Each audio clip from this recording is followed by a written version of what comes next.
Hey there, and welcome to Not Now in Theaters. My name is Will Turntail, and I'm a writer and film fan from California. On this podcast, I first-time watch cult classics, B-movies, underseen foreign films, and more. Then I have a not-so-serious breakdown of what makes them great or not so great, and discuss the movie's lasting influence. My goal here is to introduce you to some less traditional quote-unquote classic movies you might like to see, or if you've already seen it, give you a deeper connection to what's great about it. This episode is about the captivating, spellbinding, epic medieval fantasy adventure, The Green Knight. Released in 2021, it's far more current than the usual programming on this podcast, but I'm confident that I'm just early to the party and that someday this one is going to be looked back on as a 2020s classic. A quick statement before we begin.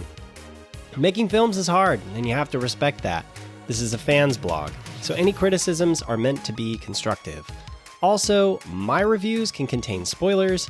I don't know how else to talk about the film in detail without them. So if that bothers you, I did warn you. Okay, let's move on to the show.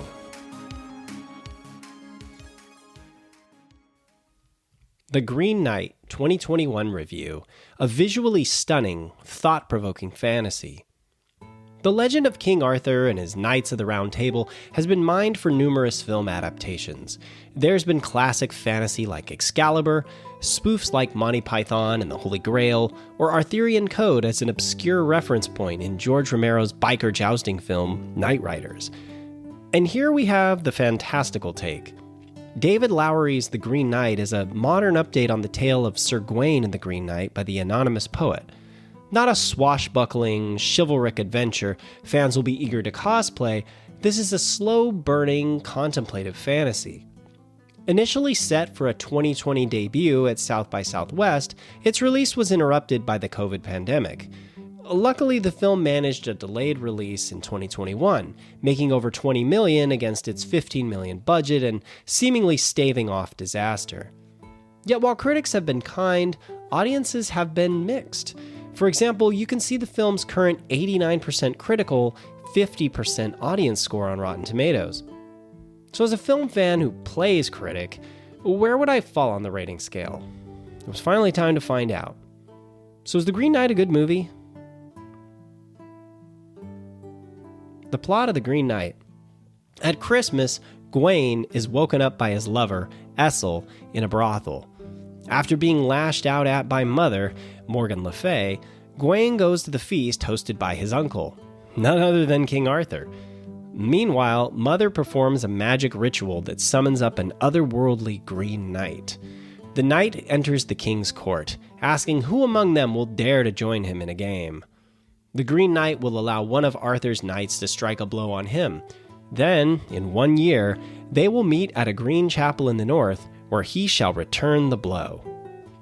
Gawain rises to the occasion. Taking his uncle's sword, he slices the Green Knight's head off. But the Green Knight's body places its head back on its shoulders and leaves, repeating the location and date to meet again. As a year passes, will Gawain have the courage to complete the Green Knight's challenge? And to take you through the very excellent cast in this movie, Gawain is played by Dev Patel. Essel is played by Alicia Vikander, who also plays the lady in the film. Morgan Le Fay is played by Sarita Chowdhury. King Arthur is played by Sean Harris. The Green Knight is played by Ralph Ineson. Joel Edgerton plays the Lord. Barry Keoghan plays the Scavenger. And you can read the rest of the main cast here in the transcript for the episode, because it's a large cast. And if you'd like to see a trailer for the movie, you can find it here at this portion of the transcript, or check out the link at the top of this transcript in the quote links section. It'll take you over to A24 on YouTube.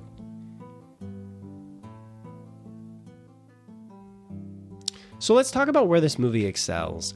The first thing I want to discuss is its beautiful visual storytelling. Watch this movie and your eyes will thank you. The Green Knight is visually exceptional, even at would-be mundane moments.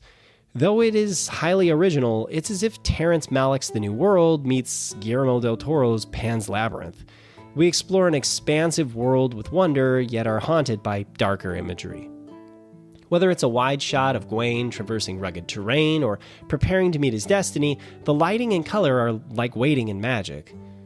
Props like the children's puppet show and costumes like in a wedding scene or the king and queen's saintly crowns transport us entirely elsewhere. And the Green Knight is not a man in shining armor, but an earthly monster, a knotty green pile of twisted roots. Lastly, the old-fashioned letters on the screen marking chapter headings, Old English, are a nice link to the poem it is based on. And despite the beauty, the camera work and production design always felt relevant rather than self-indulgent. For example, there's a long take as Gawain comes across a battlefield and meets Scavenger. On his journey, Gawain, on horseback, emerges from a nearby forest. We see the swirling dust or mist that comes out with him. The title card flashes the chapter A Kindness across the screen. Gawain rides into the foreground, and the camera pivots. It's moving alongside him now as he passes an open field that was the site of a recent battle, which we can see in an expansive view. There in the field, Scavenger, played by Barry Keoghan, emerges and walks right alongside him. Again, the camera flows with them as they travel left to right. Mist and dust pass in front and behind our characters. Their conversation continues. Now at the 2-minute mark, we're way out on the battlefield. Overturned wagons and makeshift graves behind, our characters in the foreground. And as they stop to discuss directions to the chapel, the camera stops with them. Finally, at about 3 minutes, when Scavenger gets angry and demands a reward for his help with directions, we cut into a close-up to show his frustration. Not to get into spoilers, but Scavenger is, of course, trouble, and this cut is our clue. The scene shows a strong command of the camera, when to take in the entire environment and when to draw the audience's focus into a specific detail. So, 6 points for the visual storytelling. And if you want to see some of this visual art in action, check out the link here in the transcript or in the links section at the top of this transcript to the Who Will Regale Me with a Tale video over on A24 on YouTube. Now let's discuss the movie's depth of character. The Green Knight isn't a straightforward, chivalric tale of a man resisting temptations and winning the day. Instead, it's a morally complex story about a struggling protagonist. Here we have a young heir to the throne who spends his time in a brothel, not quite committed to his lover. His mother practices the occult, and worst of all, he's a knight without a famous feat. No story to tell. Where once the Arthurian code was beaming white, here it's like a flickering candle in the darkness that could be snuffed out at any minute. Gawain is not larger than life. He's human and complicated, and we enjoy the movie more thanks to his layers. So 4 points for this depth of character. And if you'd like to see a clip of the Knight's Challenge being read, you can do that here in the transcript or using the links section at the top. The link will take you to Rotten Tomatoes coming soon on YouTube. Next, let's talk about how the film is open-ended. Poems are often open to interpretation, and this film, based on a poem, follows that amorphous line. Much of the dialogue feels more symbolic than literal, especially the lady's monologue about why the knight is green. We don't know the truth about Gawain, but he doesn't seem to either. You can pull out clear themes here. The Green Knight, as if representing the earth, is at odds with humanity over power. Or you could ask if our honor and duty are worth the price we may have to pay to have it. Ambiguity can be frustrating, but here it provides value. So 2 points for this open-ended dimension. And if you'd like to see another scene from this movie, this time the Rest Your Bones scene, you can check that out with the link here in the transcript or at the top in the quote links area over to Joe Blow Movie Clips on YouTube. Now we gotta get into Dev Patel as Gawain. Patel's brooding and vulnerable performance is flawless and vital. We feel Gawain's inner turmoil, which is at the movie's heart. It was a challenging role to play. Most of the story is told visually rather than through dialogue, and Gawain is in nearly every scene, often all alone in the frame. He doesn't have a 1,000-yard stare, but his face carries the weight of what's on his mind. We feel his fear when he faces the Green Knight or his desire when tempted by the lady. And we have to sympathize with Gawain. Most of us struggle to turn down that last slice of pizza. Gawain has to reject the advances of a character played by Alicia Vikander. So 4 points for Patel's acting. And then there's the movie's emphasis on visual storytelling. Talk about showing and not telling. I remember about a handful of lines of expositional dialogue. We know a year has passed based on the Wheel of the Seasons in the puppet show. We can tell the king's health is failing based on his frail appearance. But the crowning glory comes near the film's end, a dreamlike sequence that could win a montage contest. As Gawain contemplates the potential courses of his life, they play out over the years. It shows us every light and dark possibility running through his mind. Visually told, you could watch this film in another language and enjoy it, still carrying its thematic weight. So 4 points for the movie's visual storytelling. And if you'd like to see more of that visual quality, you can use the link here in the transcript or in the links section over to A24 on YouTube for the Christ is Born scene.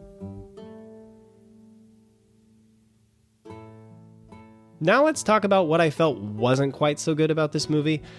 This first negative aspect, let's call, in your best Nicolas Cage Wicker Man voice, "No! Not the CGI!" Oh, the dreaded CGI, computer-generated images. The scorn of many movie purists, such as myself, though often a necessary evil. And the production design of this movie avoided CGI in many instances. Still, when it arrives, it gets frustrating in a couple of ways. Gawain's fox companion is a shimmering pile of pixels that stuck out so much it pulled me out of the movie. It's sad when you consider how well a picture like Babe, Pig in the City was able to pull off talking animal effects years ago, though admittedly that film had a massive budget. It's a well-documented rule of filmmaking never to work with live animals. Still, I'm disappointed a film of this visual quality couldn't find a solution. And the giants, which I'm not sure is a CGI effect, are a neat inclusion to the story's fantasy, but look a bit hollow and ghostly. Luckily, these characters have little screen time, so they only drag the visual splendor down a splinter or two for me. So we'll deduct 1 point for the CGI. Then there's what I'm calling not an action piece or laugh in sight. Some audiences may struggle to sit through the film's runtime of approximately 2 hours of a heady journey. While many things happen, this is a night movie without a duel, a castle defense, or a wizard battle. And there isn't a joke at any point in the film. I think.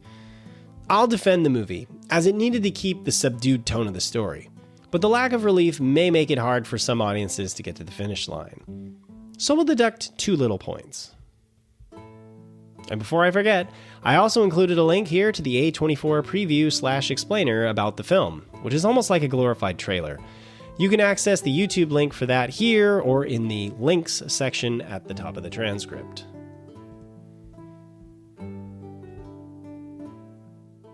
Well, when I add it all up, I've given The Green Knight 18 points.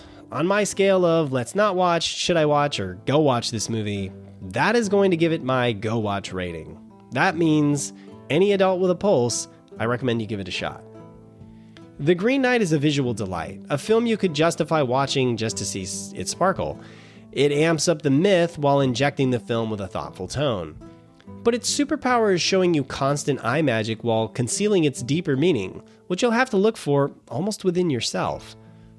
I cannot find my own conclusion as to what this movie means, but rather than find that frustrating, it only makes me want to revisit it again. Though for those who like closure, fear not. Plenty of explanations seem to exist on YouTube. So if you're looking for an action-packed sword and sorcery, or to be regaled with lively tales of Arthurian chivalry, you'd be mistaken to look here. But if you want a film to take you on an atmospheric journey with a hero in conflict with himself, this is your ride. I'm happy to set The Green Knight in its rightful place as one of my new favorites and look forward to my next viewing.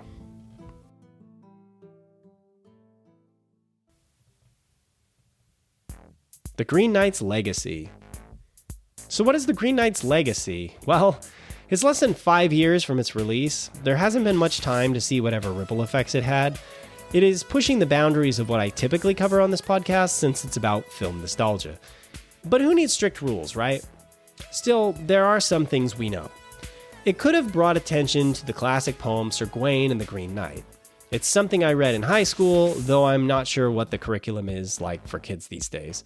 So it either brought people back to or introduced people to the Arthurian legend or the poem. Director David Lowery had already had some acclaim in his career before this film. For example, his movie Ain't Them Bodies Saints won a cinematography award at the 2013 Sundance Film Festival and was nominated for the Grand Jury Prize. I've also heard good things about A Ghost Story from 2017, and I really need to watch that. After The Green Knight, Lowery made another film impacted by the COVID-19 pandemic, Peter Pan and Wendy. It ended up getting a streaming release, I think through Disney+, where it is said from Wikipedia that it was among the top watched programs across streaming platforms for a while. So I think that means it did well. I don't have a gauge for that. But at the time of writing, it says online he has been working on another project for A24 called Mother Mary, starring Anne Hathaway. From what I can tell, it is in post-production. So I'm sure The Green Knight made the folks at A24 happy enough to continue working with him. Unless they had a multi-picture deal already. Dev Patel was already a well-regarded actor before this film, with a British Academy Film Award, nominations for an Academy Award, and 2 Golden Globe Awards. He's probably best known for his roles in Slumdog Millionaire and The Best Exotic Marigold Hotel. Time magazine even put him on their list of the 100 most influential people in 2024. But for me, add his performance in The Green Knight to that long list of accolades. As I said, he's fantastic in this movie, and I'm sure it just adds to his kick-ass film resume. He went on to appear in Wes Anderson's short film collection, The Wonderful Story of Henry Sugar. In 2024, he made his directorial debut with the action thriller Monkey Man, in which he got a story and screenplay credit and a starring role. It was produced by Patel and Jordan Peele, among many others. And he's in a film called Rabbit Trap, which I can't say I've seen anywhere, but was shown at Sundance 2025. And since playing 2 roles in The Green Knight, Alicia Vikander has continued to be in demand and very busy. She's been in Luca Guadagnino's, I think that's how you say it, action thriller Beckett. Her next role was the historical drama Firebrand, where she played Catherine Parr, Queen of England. She was also in 2024's Rumors, a comedy horror film. And Vikander was in 2024's The Assessment, a psychological thriller film where parenthood isn't a given and you have to get approval to have a kid first. Vikander has an Academy Award and nominations for 2 Golden Globe Awards and 3 British Academy Film Awards. She's probably best known for the films The Danish Girl and Ex Machina. Apologies to any cast members I did not highlight. Lastly, The Green Knight arrived at a crossroads moment for film releases. With theaters already struggling, the COVID-19 pandemic made things more dicey at the box office. And the troubled release of this film and others seemed like an important moment for studios to figure out how exactly they would or would not implement the coexistence of streaming platforms and theatrical releases. That's something I don't know if they've figured out at this moment either, but that's a broad topic I can't cover here. And others, like the folks at Red Letter Media, which I linked to here in the transcript, have already done a great job at anyhow.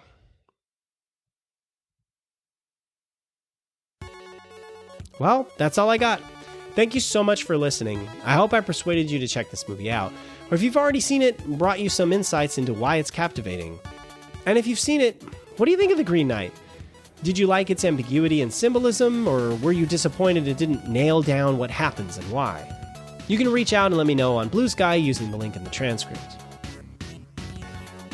You'll find me as Will Turntail, and it is at not-ni-theaters.bsky.social. And if you liked this episode, please help me out and take a minute or 2 to leave me a review on your favorite podcast platform. I'd love to hear what you think of the show. Or if you're listening on YouTube, can you crack the like button on the episode for me? This podcast episode is a production copyright of Overegged Media, LLC, located in Sacramento, California. Reference photos linked in the transcript are copyrighted by the Internet Movie Database. This review's factual information was gathered through online sources, like Wikipedia, IMDb, or interviews. Misrepresentations and errors are possible, but unintentional. Introduction music was Neon Laser Horizon. The exit music was Voxel Revolution. And the additional music was Midnight Tale, T-A-L-E, and Cloud Dancer. They are all by Kevin MacLeod of Incompetech.com, and they're all licensed under Creative Commons by Attribution 4.0 license. Goodbye for now.